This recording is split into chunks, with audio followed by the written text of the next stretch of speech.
Now it's time to look ahead to next week's Europa League Final.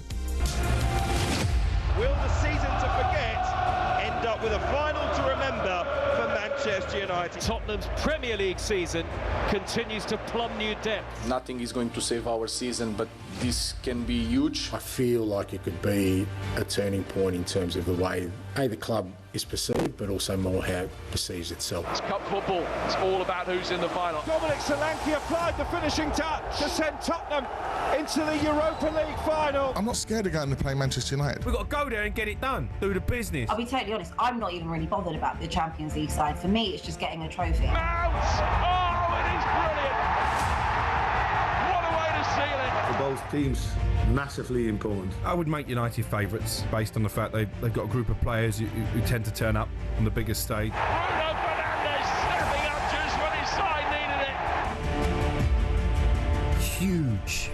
Huge game, that one, isn't it? It's a monster, it really is. The game between Tottenham Hotspur and Manchester United begins next Wednesday, the 21st of May at 8 p.m, and it will be live on talkSPORT.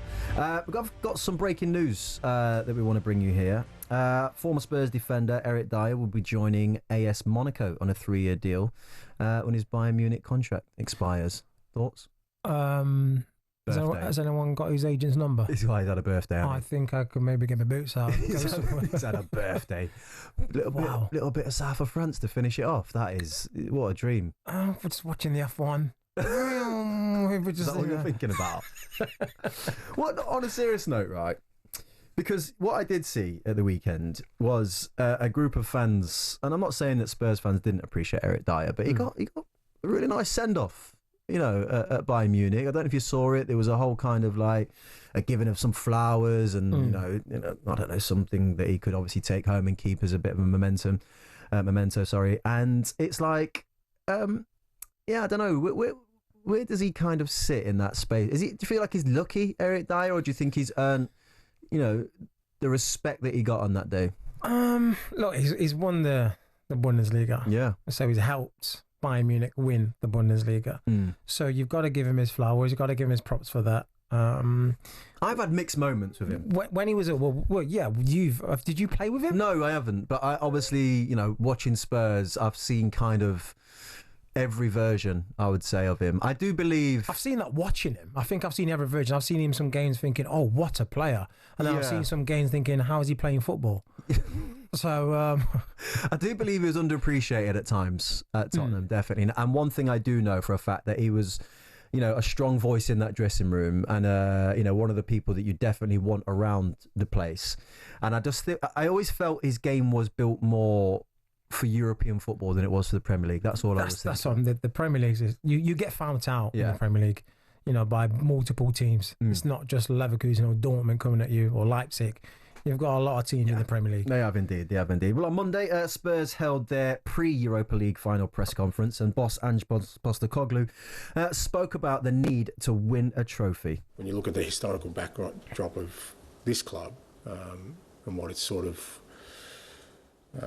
been on for the last 20-odd years, I feel like it could be a turning point in terms of the way the club is perceived, but also more how it perceives itself, which is, I think, the biggest thing.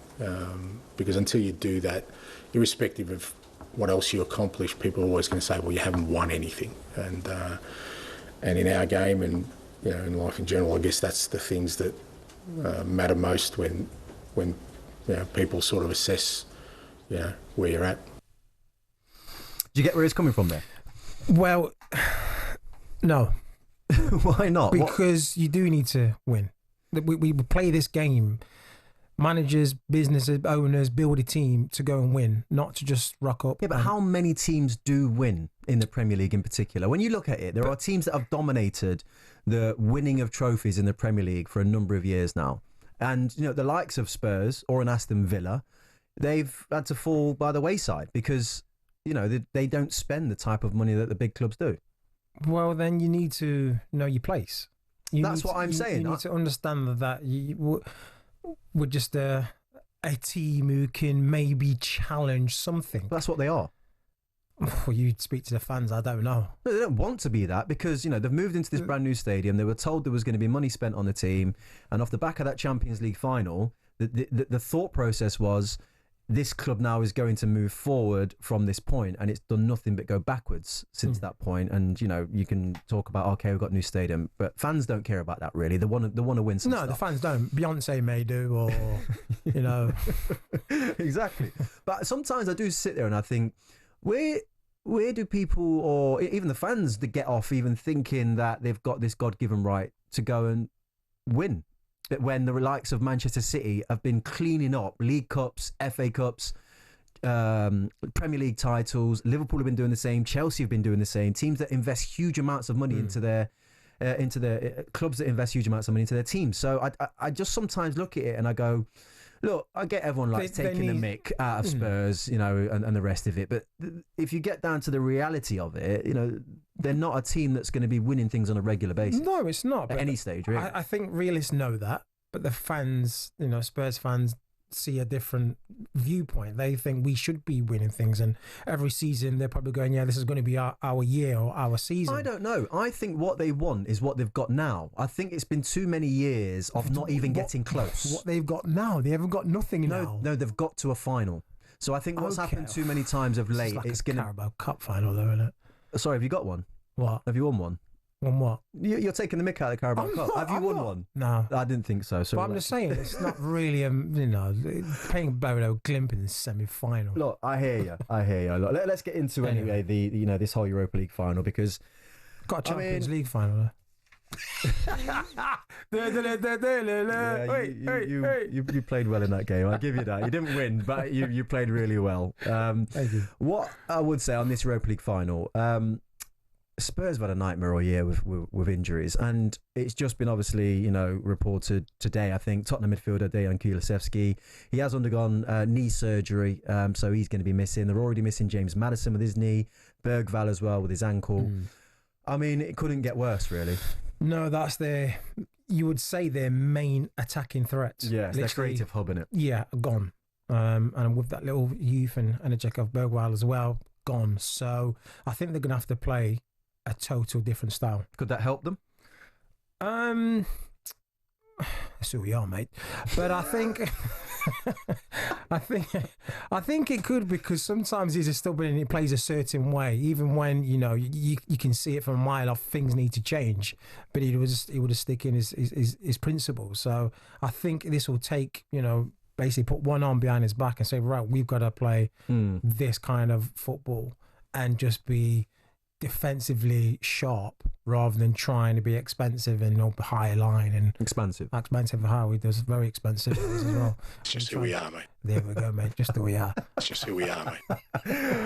I do agree with you. I think they do need to be a bit more pragmatic in their approach, and I think that might help them. I do genuinely believe that. My only concern is, have they got what it takes to kind of make sure that they can handle the occasion with all the pressure that's on them? Because obviously the issues here are Manchester United have been here and done this as a football club on numerous occasions and on much bigger stages. So when they walk in with that crest on their chest, they feel like they belong.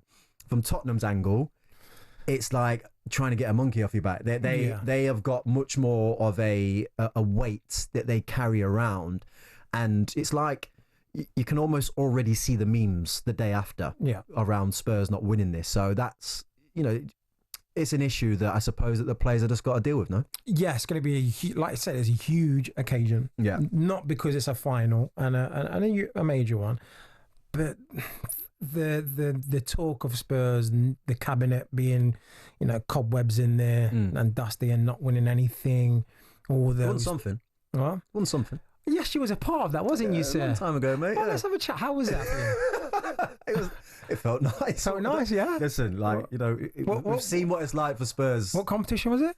Yeah, it was a League Cup, mate. League Cup? Yeah. That's my guy. Yeah, it was tough, man. You know what I mean? We didn't play Bodo Glimt in the semi-final, I promise you that. No, who did you play in the semi-final? Arsenal. That's what I mean. Exactly. There's no Bodo Glimt in there. It was tough. What do you make about these reports that Postecoglou is going to lose his job even if Spurs win the game?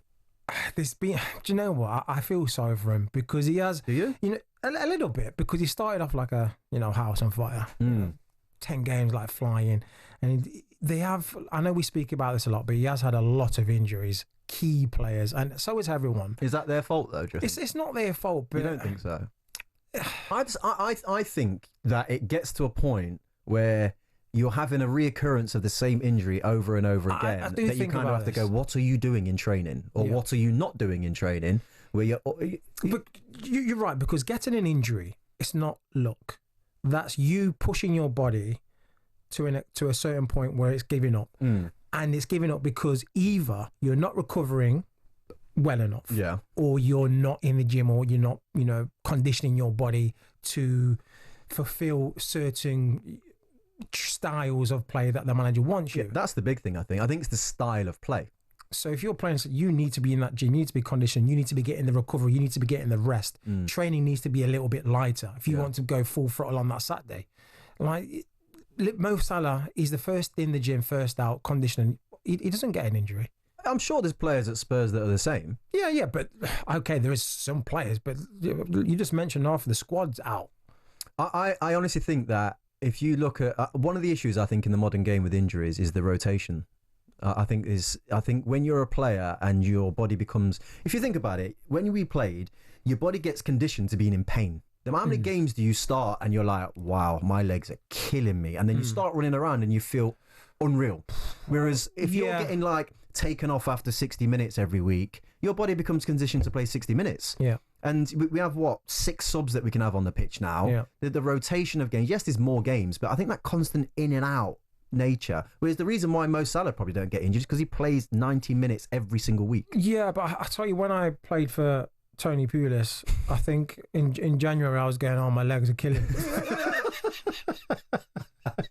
On AM, on DAB, via the talkSPORT app and on your smart speaker. talkSPORT.